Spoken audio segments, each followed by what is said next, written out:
নমস্কার, আমি মৌসুমী। শিলালিপিতে আপনাদের সবাইকে স্বাগত জানাই। শুনছেন সাহিত্যিক প্রফুল্ল রায়ের আবার বাতাস বয়। গল্প পাঠ ভালো লাগলে শেষে একটা লাইক দিয়ে যেতে ভুলবেন না। এখনও যারা আমার চ্যানেলটা সাবস্ক্রাইব করেননি তাদের সকলের জন্য আমার অনুরোধ, প্লিজ আমার চ্যানেলটা সাবস্ক্রাইব করে নেবেন। পাশে যে বেল নোটিফিকেশনটা আছে সেটা অবশ্যই প্রেস করে দেবেন। আজ উপন্যাসের চতুর্থ পর্ব। অন্য দিনের মতো আজও চান সেরে রুটি তরকারি খেয়ে 8টা বাজতে না বাজতেই বেরিয়ে পড়ল সঞ্চারী। রত্নময়ী হটকেসে দুপুরের খাবার গুছিয়ে দিতে চেয়েছিলেন, যেমনটা রোজ দেন। সঞ্চারী নেয়নি। জানিয়েছে অফিসে যাবার পথে তাদের আশ্বাসের কাজে 2-3 জনের সঙ্গে দেখা করতে হবে। খাবারের কেস হাতে ঝুলিয়ে তাদের কাছে যাওয়াটা ভালো দেখায় না। দুপুরে অফিসের কাছাকাছি কোনো হোটেল থেকে ভাত মাছের ঝোল টোল আনিয়ে নেবে। আসলে সঞ্চারী প্রথমে যাবে ভবানীপুরে। অমরনাথরা কী ধরনের উটকো সমস্যায় পড়েছেন সেটা শুনে সেখান থেকে সোজা অফিসে।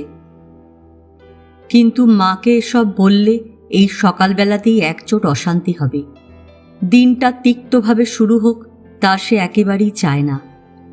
রত্নময়ীর চোখে ধুলো দেওয়া কিন্তু অত সহজ নয়। দুপুরের খাবার না নেবার অজুহাতটা তিনি মোটামুটি ধরে ফেলেছেন। তীক্ষ্ণ দৃষ্টিতে মেয়ের দিকে কয়েক লহমা তাকিয়ে থাকেন, তবে কোনো প্রশ্ন করেন না। ভবানীপুরে যোগবাবুর বাজারের কাছাকাছি সেকেলে ধাঁচের মজবুত তেতলা বাড়ি অমরনাথদের। গেটে পুরনো দারোয়ান রামধারী সিং ছাড়াও রয়েছে 4 জন কাজের লোক: রতন, হাবুর মা, ওড়িয়া রাঁধুনি বামুন গুন্ডিকা মিশ্র আর কার্তিক। একজন ড্রাইভারও আছে, নাথুলাল পাঁড়ে। আগে আগে অমরনাথ এবং প্রতিমা যখন সুস্থ ছিলেন বাড়ির বাইরে বেরোতেন, এখন একরকম ঘরবন্দি। তাই নাথুলালের কোনো কাজ নেই, কিন্তু ডিউটিতে ফাঁকি দেওয়াটা তার ধাতে নেই। তার বয়স এখন 63। 40 বছর এ বাড়িতে বাঁধা মাইনেতে চাকরি করছে। কাঁটায় কাঁটায় 8টায় চলে আসে। সারাদিন বসে বসে ঝিমোয়, খাওয়া দাওয়া সব এখানেই। রাত্রিরে 8:30 বাজলে নিজের বাড়িতে ফিরে যায়। টালিগঞ্জ থেকে ট্যাক্সি নিয়েছিল সঞ্চারী। গেটের কাছে নামতেই দারোয়ান রামধারী সিং দৌড়ে আসে। বহু দিদি, আপনি এসে গেছেন, আমরা বাজগিয়া। অনেক কাল কলকাতায় আছে সে, বাংলাটা বুঝতে পারে ভালো।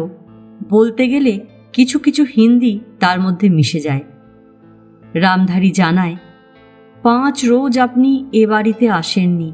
আমরা কি বিপদে যে কাটিয়েছি, বহুত ঝামেলা হচ্ছে। সঞ্চারীর চোখে মুখে উৎকণ্ঠা ফুটে বেরোয়। কি হয়েছে রামধারীজি? চকিতে মুখ ফিরিয়ে একবার বাড়ির ভেতরটা দেখে নেয় রামধারী, তারপর গলা নামিয়ে দেয়। বহু দিদি, ওহি হারামজাদটা আবার এসে গেছে। এবার अकेला না, उसको औरत भी। রামধারী কাদের কথা বলল বুঝতে অসুবিধে হয় না সঞ্চারীর। তারাপদ আর মলিনা। তারাপদ অমরনাথের দুঃসম্পর্কের ভাই, মলিনা তার স্ত্রী। স্বামী স্ত্রী দুজনেই ধুরন্ধর, ফন্দিবাজ। বিষয় সম্পত্তি টাকা পয়সা কিছু হাতানো যায় কিনা সেই মতলবে তারাপদ আগেও 2-4 বার এখানে হানা দিয়েছে। সঞ্চারীর ডিভোর্স হয়ে গেছে। জয়দীপ একটি গুজরাতি মেয়েকে নিয়ে ব্যাঙ্গালোরে থাকে। অমরনাথ আর প্রতিমা প্রায় শয্যাশায়ী। মাঠ একেবারে ফাঁকা। এমন মৌকা আর কোথায় পাওয়া যাবে? তারাপদ আগে একাই এসেছে, কিন্তু তখনও অমরনাথ বা প্রতিমা এখনকার মতো এতটা অসুস্থ হয়ে পড়েননি। তারাপদর অভিসন্ধিটা আঁচ করে কৌশলে তাকে খালি হাতে ফিরে যেতে তাঁরা বাধ্য করেছেন। কিন্তু লোকটা এবার খুব সম্ভব 8 ঘাট বেঁধে স্ত্রীকে নিয়ে হাজির হয়েছে। কাজ হাসিল না করে এখান থেকে আর নড়বে না। সঞ্চারী আর দাঁড়ালো না।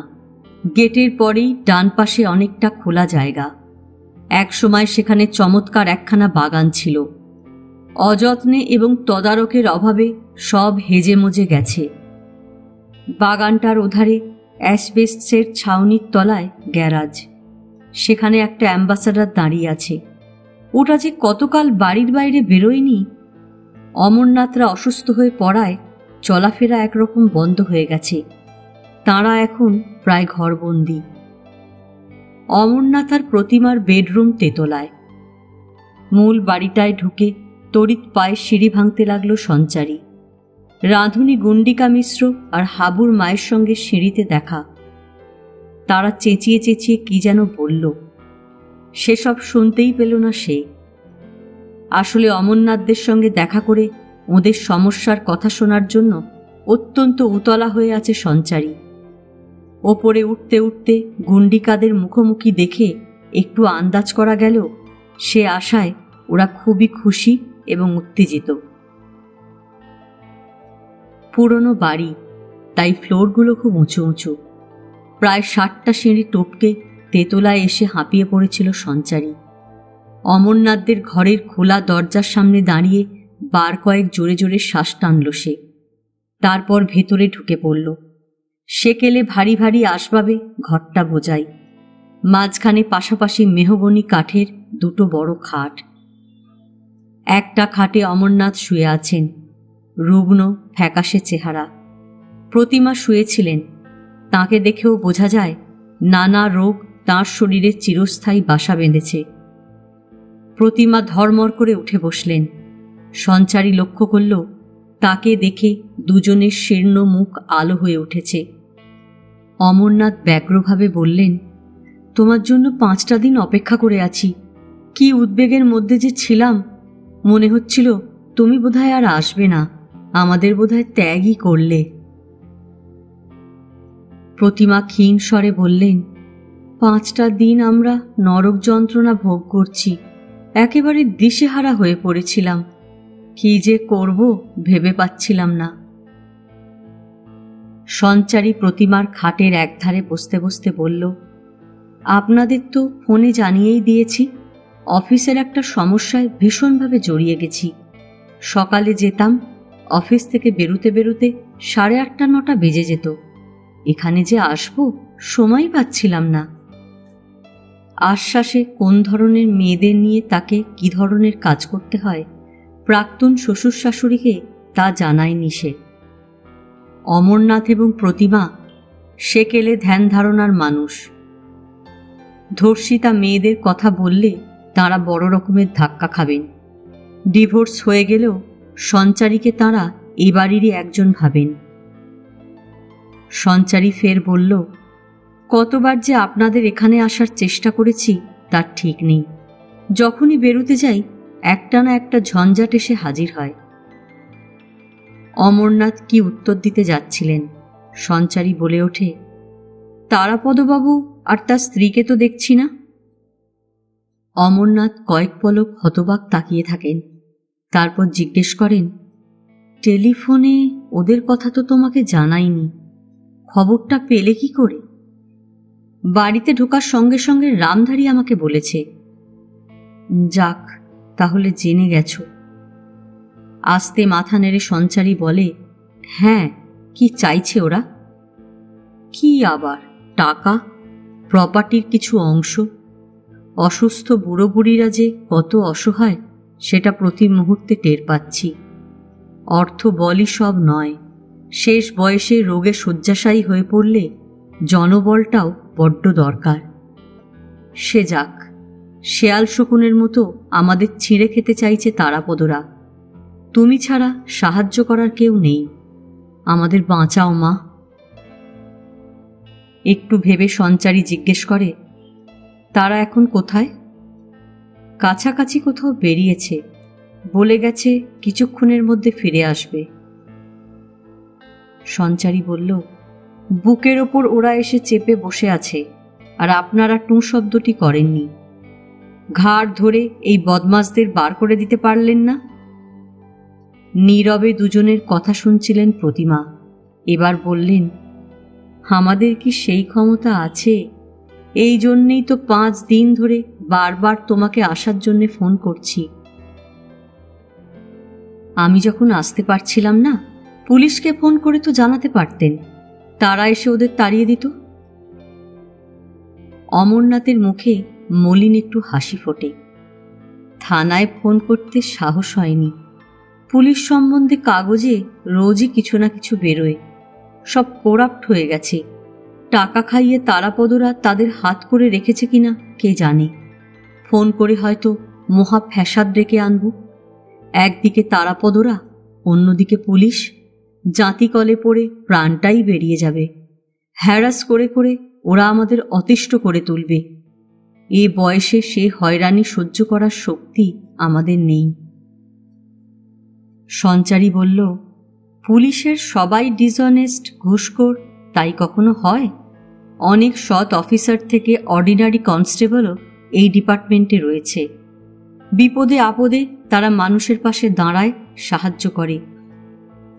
ওদের সম্বন্ধেও কিন্তু ভালো ভালো রিপোর্ট কাগজে বেরোয়। অমরনাথ বললেন, সেই অনেস্ট পুলিশ কারা বুঝব কি করে? আমরা যাদের ডাকলাম তারা হয়তো এক একটা হাঙর কি কুমির। ওদের কথাবার্তার মধ্যেই তারাপদ আর মলিনা ফিরে এলো। শুকনো বৃষ কাঠের মতো চেহারা তারাপদর, গায়ে মাংসের চেয়ে হাড় বেশি, লম্বাটে মুখ, ভাঙা গাল, বয়স 55-52।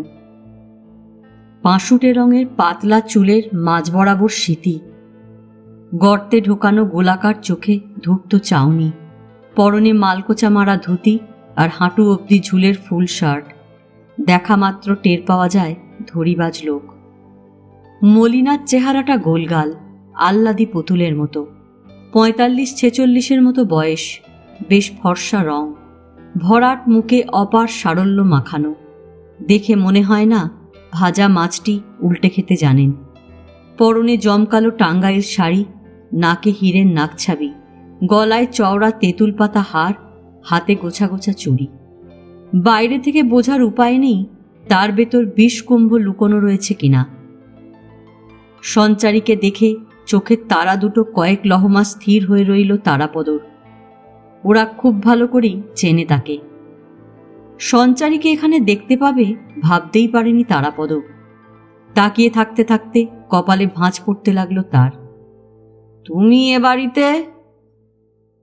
মাথা গরম করল না সঞ্চারী, হেসে হেসে বলল, আমারও তো সেই একই প্রশ্ন। হঠাৎ আপনারা কেন এলেন সেটা মাথায় ঢুকছে না। এটা আমার দাদার বাড়ি, আসতেই পারি। আমি যতদিন এ বাড়িতে ছিলাম আপনাদের কিন্তু একবারও আসতে দেখিনি। হঠাৎ এসে এদের ঘাড়ের ওপর চেপে বসাটার পেছনে গোলমেলে ব্যাপার রয়েছে না? চোয়াল শক্ত হয়ে ওঠে তারাপদর। অসহ্য ক্রোধে ফেটেই পড়ত সে। অনেক কষ্টে রাগটা রুখে দিল। সঞ্চারীর প্রশ্নটা জবাব না দিয়ে দাঁতে দাঁত চেপে পাল্টা প্রশ্ন করল, তোমার জয়ের সঙ্গে তো ডিভোর্স হয়ে গেছে, তবু এখানে আসা কেন? উদ্দেশ্যটা কি? আমার উদ্দেশ্য আপনার ঠিক উল্টো। ওরা চান আমি এখানে আসি, ওদের খোঁজ খবর নিই, দেখাশোনা করি। জয়দীপের সঙ্গে আমার সম্পর্ক চুকে বুকে গেছে, কিন্তু তার মা বাবার সঙ্গে নয়।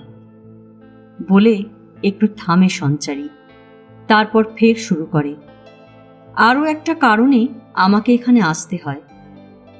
কি কারণ? সঞ্চারী বলল, অনেক হিংস্র জন্তু ওয়েল উইশারের ছদ্মবেশে এখানে রেগুলারলি হানা দিচ্ছে। এরা সবাই জয়দীপদের আত্মীয় স্বজন। এদের একমাত্র লক্ষ্য। বলতে বলতে চুপ করে যায় সে। সোজাসুজি তারাপদর চোখের দিকে চোখ রাখে। কর্কশ্বরে তারাপদ বলে, কি লক্ষ্য? মানি অ্যান্ড প্রপার্টি, যে জন্য এতদিন বাদে আপনার আগমন হয়েছে। এত স্পষ্টভাবে মুখের ওপর সঞ্চারী যে বলতে পারে তা ভাবতে পারেনি তারাপদ।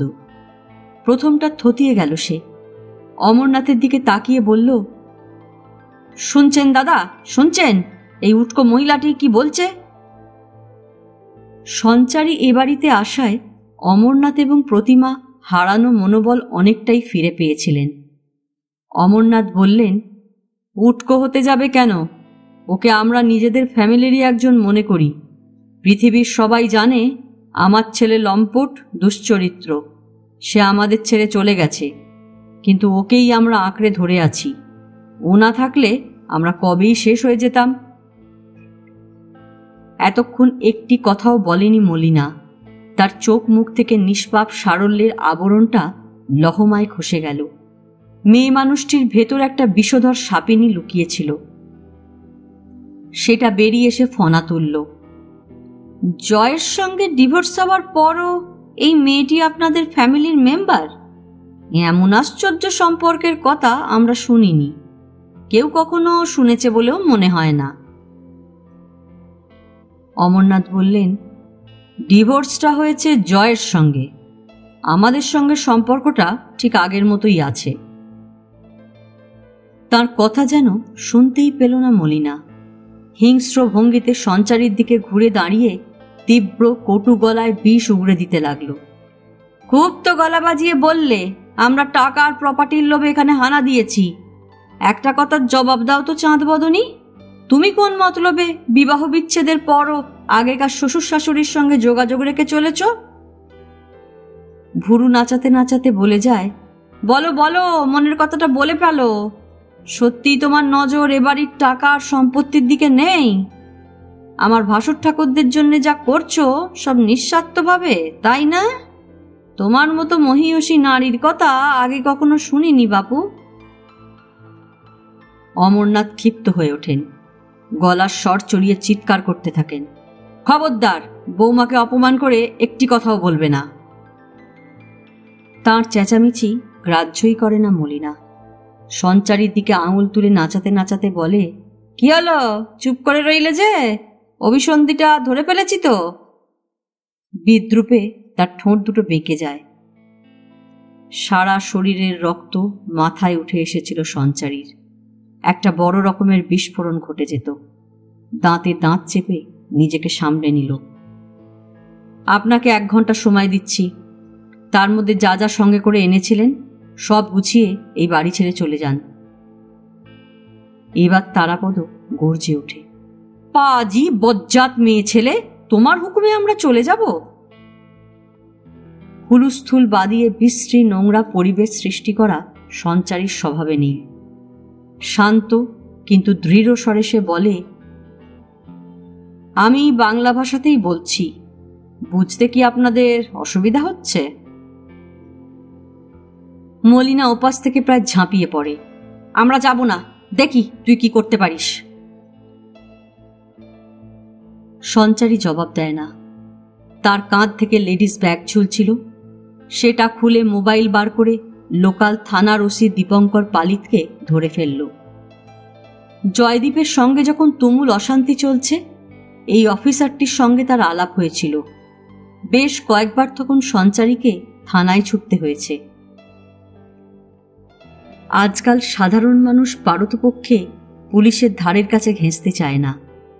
এই ডিপার্টমেন্টের লোকজন ঘুষখোর, তাদের ব্যবহার জঘন্য, কোনো রকম সাহায্য তাদের কাছ থেকে পাওয়া তো যায়ই না, উল্টে নানা ঝামেলায় ফেলে দেয়। এই জাতীয় একটা ধারণা তৈরি হয়ে গেছে। কিন্তু দীপঙ্কর পালিত এসবের বাইরে। পুলিশ ডিপার্টমেন্টের সবাই যে নষ্ট হয়ে যায়নি, এখনো যে অনেক ভদ্রলোক আছেন মানুষকে সাহায্য করার জন্য হাত বাড়িয়ে থাকেন, দীপঙ্কর তাদেরই একজন। বয়স 50 পেরিয়েছে, অত্যন্ত সহৃদয়, মুখে সারাক্ষণ হাসি, কথাবার্তায় চমৎকার। সঞ্চারীর বিবাহিত জীবন যেভাবে শেষ হয়েছে তাতে বেশ দুঃখই পেয়েছেন। তার প্রতি এই অফিসারটির অপার সহানুভূতি, সেও তাকে খুবই শ্রদ্ধা করে। দীপঙ্করকে ফোনে পেয়ে গেল সঞ্চারী। নিজের এবং এই মুহূর্তে সে কোথায় আছে সব জানিয়ে বলল, স্যার, আপনাকে একটু কষ্ট দেব। বয়সে অনেক ছোট সঞ্চারীকে প্রথম দিকে আপনি করে বলতেন দীপঙ্কর, পরে তুমি।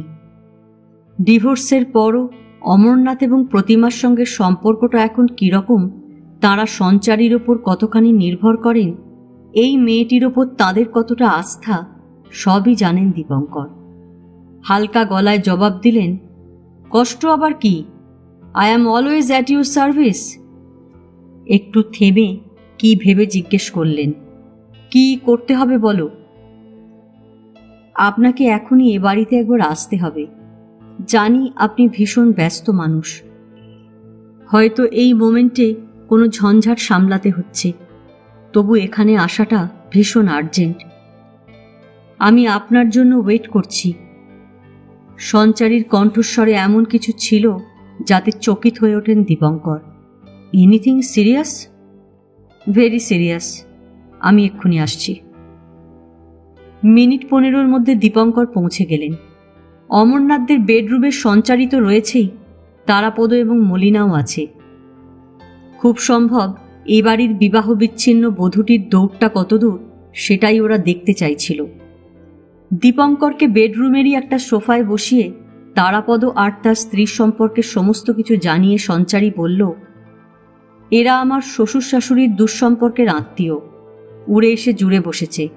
দুটি অসুস্থ বুড়ো মানুষকে টাকার জন্য ক্রমাগত প্রেসার দিয়ে চলেছে। দীপঙ্কর তীক্ষ্ণ দৃষ্টিতে একবার তারাপদদের দেখে সঞ্চারীর দিকে চোখ ফেরালেন। তারপর, অফিসের কাজে কদিন এত ব্যস্ত ছিলাম যে এ বাড়িতে আসতে পারিনি। তারাপদবাবুদের উৎপাতে অতিষ্ঠ হয়ে ওঁরা বারবার আমাকে ফোন করেছেন। আজ আমার কাজের চাপ কিছুটা কমে যাওয়ায় এখানে এসে সব শুনলাম। তোমরা কি চাইছ? এই ট্রেসপাসারদের এখান থেকে বার করে দিতে হবে।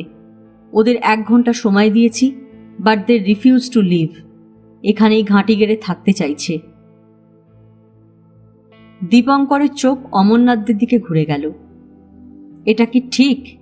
সঞ্চারী যা বলছে, মানে তারাপদবাবুরা এখান থেকে বিদায় হন, আপনারাও তাই চাইছেন? অমরনাথ এবং প্রতিমা একসঙ্গে বলে ওঠেন, নিশ্চয়ই। বৌমা এবাড়ির সমস্ত ব্যাপারে যে ডিসিশন নেবে সেটা আমরা চোখ বুজে মেনে নেব, কারণ ওর চেয়ে বড় শুভাকাঙ্ক্ষী আমাদের আর কেউ নেই। একটু চুপচাপ। তারপর অমরনাথ ফের বললেন, অফিসার, এই তারাপদরা ছাড়াও আমার অন্য আত্মীয়রা এসে মাঝে মাঝেই হামলা করছে। তাদের সবার এক কথা, টাকা চাই, এটা লিখে দাও, ওটা লিখে দাও। দীপঙ্করের মুখ কঠোর হয়ে ওঠে। তারাপদর চোখে চোখ রেখে বললেন, অমরনাথ বাবুরা কি বললেন শুনেছেন তো? তারাপদ উত্তর দিল না, নীরবে তাকিয়ে থাকল। তবে মলিনা অত্যন্ত ধুরন্ধর মহিলা, অত সহজে হাল ছেড়ে দেবার পাত্রী সে নয়। বলল, শুনেছি, কিন্তু আমাদেরও কিছু বলার আছে। বলুন। দীপঙ্কর মলিনার দিকে তাকান। মলিনা স্পষ্ট করে বুঝিয়ে দেয় অমরনাথদের সঙ্গে তাদের রক্তের সম্পর্ক। তাদের চেয়ে বড় হিতাকাঙ্ক্ষী ওদের আর কেউ নেই। অমরনাথদের যথেষ্ট বয়স হয়েছে, তার উপর ভীষণ অসুস্থ। কিসে তাঁদের ভালো, কিসে মন্দ, সেসব তলিয়ে বোঝার মতো বোধবুদ্ধি অনেকটাই ক্ষয়ে গেছে। এ সময় আপনজনদের তাদের কাছে থাকা খুবই জরুরি। সঞ্চারীর নাম না করে জানালো, বাইরের অবাঞ্ছিত লোক বদ মতলবে এসে জুড়ে বসতে চাইছে। এটা কোনোভাবেই মেনে নেওয়া যায় না। সঞ্চারী জরাগ্রস্ত দুটি বয়স্ক মানুষকে ভুল বুঝিয়ে তাঁদের বিরুদ্ধে অমরনাথদের মন বিষিয়ে তুলেছে। দীপঙ্কর একজন বুদ্ধিমান, দক্ষ অফিসার, তাঁর চোখে ধুলো দেওয়া সম্ভব নয়। প্রাক্তন শ্বশুরবাড়িতে কি কারণে সঞ্চারী জোকের মতো সেঁটে আছে সেটা তিনি নিশ্চয়ই বুঝতে পারবেন। তাই দুটি রুগ্ন, অসহায়, প্রায় শয্যাশায়ী মানুষের কথা বিবেচনা করে তিনি মলিনাদের বাড়িতে থাকতে দেবেন। অন্যরা স্বার্থসিদ্ধির জন্য ঘুরঘুর করে, শুধু আপনজনরাই নিঃস্বার্থভাবে কোনো প্রতিদানের আশা না করে অমরনাথদের সেবা শুশ্রূষা করতে পারে। গভীর মনোযোগ দিয়ে শুনে যাচ্ছিলেন দীপঙ্কর। ধীরে ধীরে বললেন, অমরনাথ বাবুদের আমি চিনি। তাঁরা নানা রোগে অনেককাল ভুগছেন ঠিকই, কিন্তু বোধবুদ্ধি লোপ পেয়েছে বা তাঁদের সেনিলিটিতে ধরেছে এমনটা ভাবার কোনো কারণ নেই। অমরনাথ বাবুরা পরিষ্কার বুঝিয়ে দিয়েছেন তাঁরা চান না আপনারা এখানে থাকুন। তবু জোর করে থাকতে চাইছেন? মলিনার মুখ শক্ত হয়ে ওঠে, সে জবাব দেয় না। দীপঙ্কর থামেনি। ঘুরিয়ে ফিরিয়ে আপনি সঞ্চারী দেবী সম্পর্কে অনেক খারাপ ইঙ্গিত দিয়েছেন, কৌশলে অমরনাথ বাবুদের টাকা পয়সা আত্মসাৎ করার জন্য তিনি এখানে পড়ে আছেন। তার মুখে ভালো মানুষের মুখোশ আঁটা। কিন্তু এই মহিলাকে আমি অনেক দিন ধরেই চিনি। ডিভোর্সের সময় কয়েক লক্ষ টাকা তিনি কম্পেনসেশন আদায় করতে পারতেন, একটা পয়সাও নেননি। তার আত্মসম্মানবোধ প্রবল। তিনি নিজের থেকে এখানে আসতে চান না। অমরনাথ বাবুরা তাঁর উপর নির্ভর করেন, তাকে বিশ্বাস করেন। তাঁদের প্রয়োজনেই সঞ্চারী দেবীকে এখানে আসতে হয়। অকারণে তাঁর বদনাম করবেন না। তারাপদ মিনমিন করে কিছু একটা বলতে চাইল, কিন্তু তার আগেই দীপঙ্করের এক ধমকে কুঁকড়ে গেল। বাড়ির মালিকদের আপত্তি সত্ত্বেও জোর করে এদের ঘাড়ে চেপেছিলেন। এবার ছেড়ে দিলাম। পরে যদি এখানে ঢোকার চেষ্টা করেন, ট্রেসপাসিংয়ের চার্জে থানায় নিয়ে এমন ব্যবস্থা করব লাইফে ভুলবেন না। নাও ক্লিয়ার আউট। আচ্ছা স্যার, আপনি যখন বলছেন। স্ত্রীকে নিয়ে বেরিয়ে যেতে যেতে তারাপদ এবং মলিনা দুজনেই একবার সঞ্চারীর দিকে তাকায়। তাদের চোখ থেকে আগুন ঠিকরে বেরুচ্ছে। চাপা গলায় তারাপদ বলল, এই অপমানটা আমার মনে থাকবে, শোধ তুলে ছাড়ব। দীপঙ্কর তাকে দাবড়ে দিলেন, ডোন্ট থ্রেটেন হার। যদি সঞ্চারীর কোনো ক্ষতি হয়, তোমার একটা হারও আস্ত থাকবে না। তারাপদরা চলে যাবার পর সঞ্চারী বলল, এদের না হয় ভাগানো গেল, কিন্তু আরও 1 ডজন আত্মীয় স্বজন রয়েছে, তারাও তো ছাড়ছে না। দীপঙ্কর হাসলেন, তাদেরও ব্যবস্থা হবে। তুমি জাস্ট একটা ফোন করে দিও। তবে তবে কি? অমরনাথ বাবুদের রিলেটিভদের আটকাতে পারবো, কিন্তু তাদের মুখে তালা লাগানো অসম্ভব। তারা কিন্তু নোংরা নোংরা কথা বলে বেড়াবে। সঞ্চারী বলল, জানি, মানুষের জিভে বিষ থাকে, স্বার্থে ঘা পড়লে তারা তা উগড়ে দেবেই, কিন্তু কি আর করা যাবে। আস্তে মাথা নেড়ে সায় দিলেন দীপঙ্কর। তারপর উঠে পড়েন। এখানকার কাজ তো মিটল, এখন চলি। বিদায় নিয়ে তিনি চলে যান। হঠাৎ ওয়াল ক্লকের দিকে নজর পড়তে চমকে ওঠে সঞ্চারী। 12টা বেজে 17। তারাপদদের ঝঞ্ঝাট মেটাতে মেটাতে অনেক দেরি হয়ে গেল। 9:30 তার অফিসে পৌঁছনোর কথা। আজ ভীষণ দেরি হয়ে গেছে। কবছর আশ্বাসে কাজ করছে সে। কখনো কখনো জ্বর টর বা অন্য অসুখ বিসুখ হলে ছুটি নিয়েছে, কিন্তু সুস্থ থাকলে কোনো দিন অফিসে লেট হয়নি। সঞ্চারী ব্যস্তভাবে উঠে পড়ে, আমাকে এবার যেতে হবে। সে দরজার দিকে পা বাড়াতে যাচ্ছিল। হঠাৎ অমরনাথ এবং প্রতিমার কিছু মনে পড়ে যায়।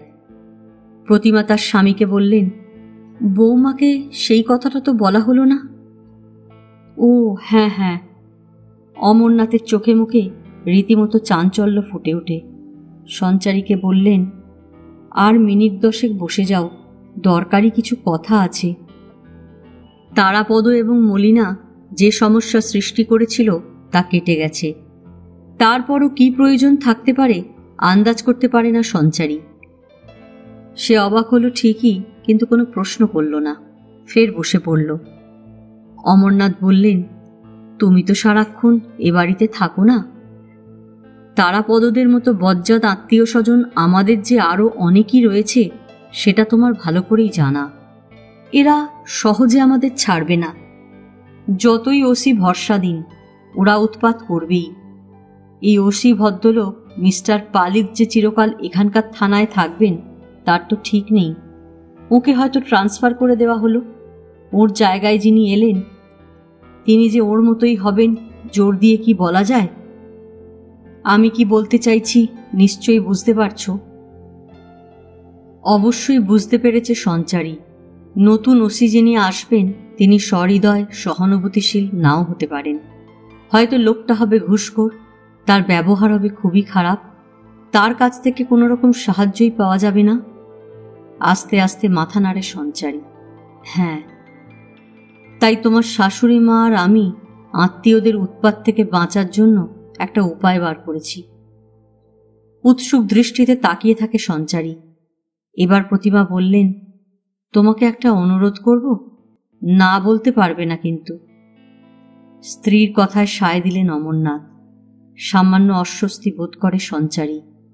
কি অনুরোধ সেটা না জানিয়ে আগেভাগে করার করিয়ে নিতে চাইছেন অমরনাথরা। সে বলে, আমাকে কি কিছু করতে হবে? অমরনাথ বলেন, হ্যাঁ। বলুন।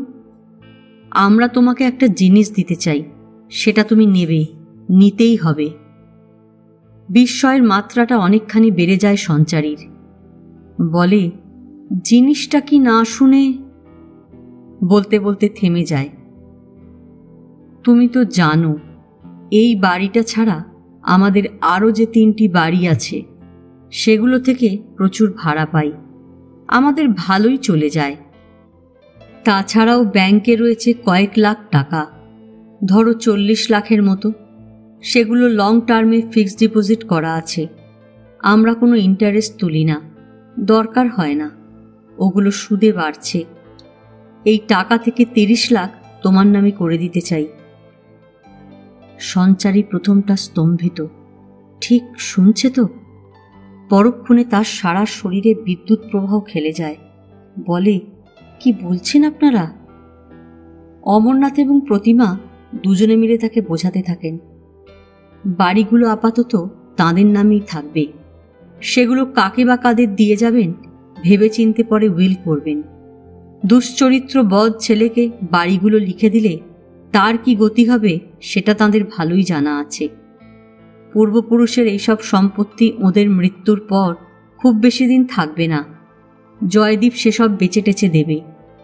কিন্তু নগদ টাকার কিছুটা সঞ্চারীর নামে করে রাখলে সেটা আপাতত হাঙর কুমিরের মতো আত্মীয় স্বজনদের হাত থেকে বাঁচানো যাবে।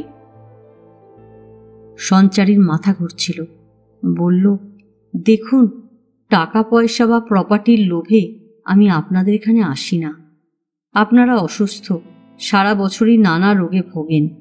আপনাদের কাছ থেকে অনেক স্নেহ ভালোবাসা পেয়েছি, এখনো পাই। আপনারা কষ্ট পাচ্ছেন, আমার খুব খারাপ লাগে, তাই রোজ এসে খবর নিয়ে যাই। এক নিঃশ্বাসে কথাগুলো বলে একটু চুপ করে থাকে সে। তারপর ধীরে ধীরে বুকে বাতাস টানতে টানতে ফের শুরু করে, জয়দীপের সঙ্গে ডিভোর্সের পর অ্যালিমনি আপনারা দিতে চেয়েছিলেন, আমি নিইনি। একসঙ্গে অনেক টাকা কম্পেনসেশনও দেবার কথা বলেছিলেন, আমি রাজি হইনি। এখন আবার টাকা লিখে দেবার কথা বলছেন। অবশ্য আপনাদের কথায় যুক্তি আছে। আত্মীয় স্বজনরা যেভাবে হামলে পড়েছে তাতে এটা ছাড়া হয়তো আপনাদের সামনে অন্য কোনো পথ খোলা নেই। কিন্তু এ আমি নিতে পারবো না। আপনারা আমাকে ক্ষমা করবেন। এ বাড়িতে কোনো প্রত্যাশা নিয়ে আসি না। অমরনাথ বললেন, তুমি যে নির্লোভ, কোনো রকম স্বার্থ নিয়ে এখানে আসো না, তা আমাদের চেয়ে আর ভালো কে জানে। কিন্তু এছাড়া আমাদের সামনে আর কোনো পথ খোলা নেই। এতে তোমার অসম্মান হবে না। যখন বুঝবো বিপদ কেটে গেছে, টাকাটা ফিরিয়ে নেব, তাহলেই হবে তো। গোড়ার দিকে অনড় থাকলেও পরে সঞ্চারী বুঝতে পারে অমরনাথদের অনুরোধটা কোনো রকম অনুগ্রহ নয়। দান করে তারা তার অমর্যাদা করতে চাইছেন না। নিজেদের বাঁচানোর জন্য তার নামে এই বিপুল পরিমাণ অর্থ গচ্ছিত রাখার কথা বলছেন। তবু অস্বস্তিটা পুরোপুরি কাটছে না সঞ্চারী। সে বলে, এতগুলো টাকা পেলে আমার মাথা ঘুরেও তো যেতে পারে। কিরকম? ধরুন টাকাটা আপনারা আর ফেরত পেলেন না। প্রতিমা গভীর গলায় বললেন, তোমাকে আমরা জানি সঞ্চারী, আগেও অনেকবার বলেছি, এই পৃথিবীতে তোমার চেয়ে অন্য কারোকে আমরা বিশ্বাস করি না। এটাও জানি মরে গেলেও তুমি বিশ্বাসঘাতকতা করবে না। অনেকক্ষণ নীরবতা। তারপর সঞ্চারী দ্বিধার সুরে বলে, একটা কথা আপনাদের জানাবো করেও জানানো হয়নি, শুনবেন? অমরনাথরা দুজনেই অসীম আগ্রহে বলে ওঠেন, হ্যাঁ নিশ্চয়ই। একটি ছেলের সঙ্গে কিছুদিন হলো আমার সম্পর্ক তৈরি হয়েছে। সেটা বন্ধুত্বের চাইতেও বেশি। আমার প্রতি তার যথেষ্ট সহানুভূতি। নানা ব্যাপারে সে আমাকে সাহায্য করে। এমন একটা খবরের জন্য বুঝিবা প্রস্তুত ছিলেন না অমরনাথরা। ভেতরে ভেতরে হয়তো একটা ধাক্কা লাগলো। বিবাহ বিচ্ছেদের পরও এ বাড়িতে সঞ্চারীর যাতায়াত বজায় থাকবে, সে তাঁদের দেখাশোনা করবে, বিপদে আপদে পাশে দাঁড়াবে, এটাকেই তাঁরা চিরস্থায়ী বন্দোবস্ত বলে ধরে নিয়েছিলেন। ধাক্কাটা সামলাতে খানিকটা সময় লাগলো অমরনাথদের। তারপর খুঁটিয়ে খুঁটিয়ে ছেলেটি অর্থাৎ দীপকের সম্বন্ধে সমস্ত জেনে নিলেন। সঞ্চারী বলল, দীপক এখনো পর্যন্ত বিয়ের কথা বলেনি। বন্ধুত্ব এক জিনিস, বিয়ে পুরোপুরি অন্য ব্যাপার। এই নিয়ে আমি ওকে কোনো আগ্রহ দেখাইনি। আপনারা জানেন আমার ক্যারেক্টারে কোনো রকম হ্যাংলামও নেই। তবে কি, আমার ধারণা দীপক হয়তো কোনোদিন বিয়ের কথা বলবে। প্রতিমা দম আটকানো গলায় জিজ্ঞেস করেন, বিয়ের পর তুমি কি দিল্লি চলে যাবে? প্রতিমার মনোভাবটা লহমায় আঁচ করে নেয় সঞ্চারী। সে হেসেই ফেলে, আগে প্রপোজাল দিক, তারপর তো বিয়ে। যদি সেটা হয়েই যায়, দিল্লি যাওয়া আমার পক্ষে সম্ভব হবে না। এখানে আমার মা আছে, বেকার ভাই আছে, আমার চাকরি আছে, আপনারা আছেন। সব ফেলে দিল্লি চলে গেলেই হলো। তার মুখ থেকে ধীরে ধীরে হাসিটা মুছে যায়, কিন্তু অমরনাথ আর প্রতিমার মুখ উজ্জ্বল হয়ে ওঠে। ভেতর থেকে একটা দ্যুতি বেরিয়ে আসছে যেন। প্রতিমা বললেন, হ্যাঁ, এখানে কি তোমার কম দায়িত্ব? কতগুলো মানুষ তোমার দিকে তাকিয়ে আছে। সঞ্চারী সোজাসুজি প্রাক্তন শাশুড়ির দিকে তাকায়। আমি কিন্তু অন্য একটা কথা ভাবছিলাম। কি কথা?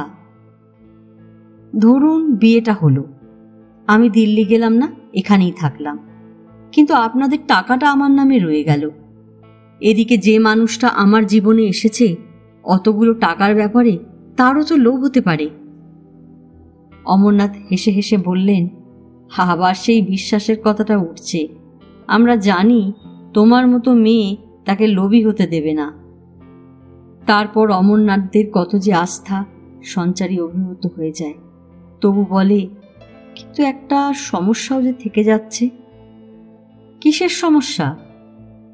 সঞ্চারী জানায়, অমরনাথ এবং প্রতিমার যথেষ্ট বয়স হয়েছে। তাছাড়া দুজনেই নানা রোগে জর্জরিত। মানুষ অনন্ত পরমায়ু নিয়ে পৃথিবীতে আসেনি। ওদের ভালো মন্দ যদি কিছু হয়ে যায়, এই বিশাল অঙ্কের টাকার কি হবে? অমরনাথ বললেন, এই নিয়ে এখন থেকে এত চিন্তা করছো কেন? অমরত্ব না নিয়ে এলেও 2-4 বছরের ভেতর মারা যাব বলে মনে হয় না। আজ তেমন কিছু যদি ঘটেই, টাকাটা সম্বন্ধে তুমিই সিদ্ধান্ত নেবে। কোনো সৎ কাজে ওটা খরচ করো। অর্থাৎ কোনো অজুহাতে ওরা কানে তুলবেন না। সঞ্চারী বলল, আমাকে একটু ভাবতে দিন। এর মধ্যে ভাবাভাবির কিছু নেই। আমরা কিন্তু ব্যাংকে ইনস্ট্রাকশন দিয়ে সব ব্যবস্থা করছি। সঞ্চারী উত্তর দিল না। কি উত্তরই বা দেবে? কোনো আপত্তি অমরনাথরা শুনবেন না। একসময় উঠে পড়ল সে। আজ এ পর্যন্তই। উপন্যাসের 5ম পর্ব নিয়ে অন্যদিন আসব। গল্প পাঠ ভালো লাগলে লাইক, শেয়ার, কমেন্টস করতে ভুলবেন না। আজকের মতো নমস্কার।